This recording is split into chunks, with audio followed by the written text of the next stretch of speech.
सर्दी का सीज़न ज़ोरों पर है। अपने ख्याल भी रखना है, अपने घर वालों का भी ख्याल रखना है और ख़ास तौर पे छोटे बच्चों का ज़्यादा ख्याल रखें। बिला ज़रूरत ठंडी हवाओं में और सर्द रातों में सर्द इलाकों में न निकले तो बेहतर है।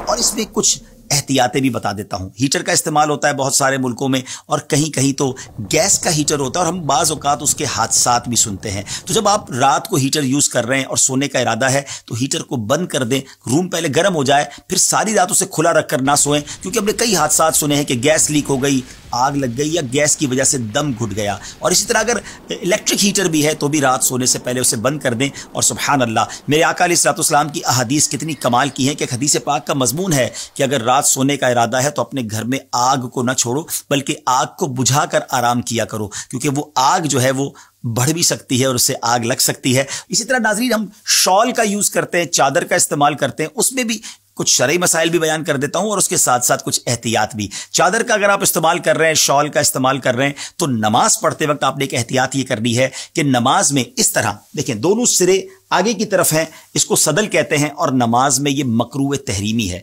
नमाज में ये बिल्कुल नहीं करना। नमाज में अगर आपने शॉल को यूज करना है तो आप इसको फोल्ड करके इसका एक सिरा पीछे की तरफ कर दें, तो एक पीछे हो गया, एक आगे हो गया और यहां से बल भी हो गया, तो अब नमाज में इसमें कोई हरज नहीं है। इसी तरह कुछ लोग इस तरह भी चादर या रुमाल यूज करते हैं कि एक कांधे पर डाल लेते हैं, एक सिरा पीछे एक सिरा आगे, तो ये भी नमाज में नहीं कर सकते, ये भी मकरूह तहरीमी है। तो उम्मीद है कि इस मसले को भी आप समझ गए होंगे। दूसरी मैंने एक बात और बतानी थी कि शॉल के इस्तेमाल में जब मोटरसाइकिल पर जा रहे होते हैं तो उसमें एक प्रॉब्लम यह है कि बाज़ औक़ात बेएहतियाती हो जाती है, मोटरसाइकिल के टायर में या चेन में वो शॉल आ सकती है और हादसा हो सकता है। तो चाहे आप मोटरसाइकिल पर सवारी कर रहे हैं, शॉल पहनिए और अगर इस्लामी बहनें हैं तो अपने बुरके का या अपनी चादर का भी ख्याल रखें। रब्बे करीम से दुआ है कि अल्लाह करीम हमें हर तरह के हादसात से महफूज फरमाए। इस सर्द मौसम में भी अल्लाह हमारी सेहत की हिफाजत फरमाए। और यहाँ एक और बात बड़ी समझने वाली है, सर्द रातें हों, सर्द मौसम हो, हमसे बाज़-औक़ात सर्दी बर्दाश्त नहीं होती, गर्मी पड़े तो वो भी बर्दाश्त नहीं होती। हम कितने नाजुक हैं, सोचिए हम जहन्नम का अज़ाब कैसे बर्दाश्त कर सकेंगे। तो हमें ज़िंदगी ऐसे गुजारनी है कि जहन्नम में नहीं,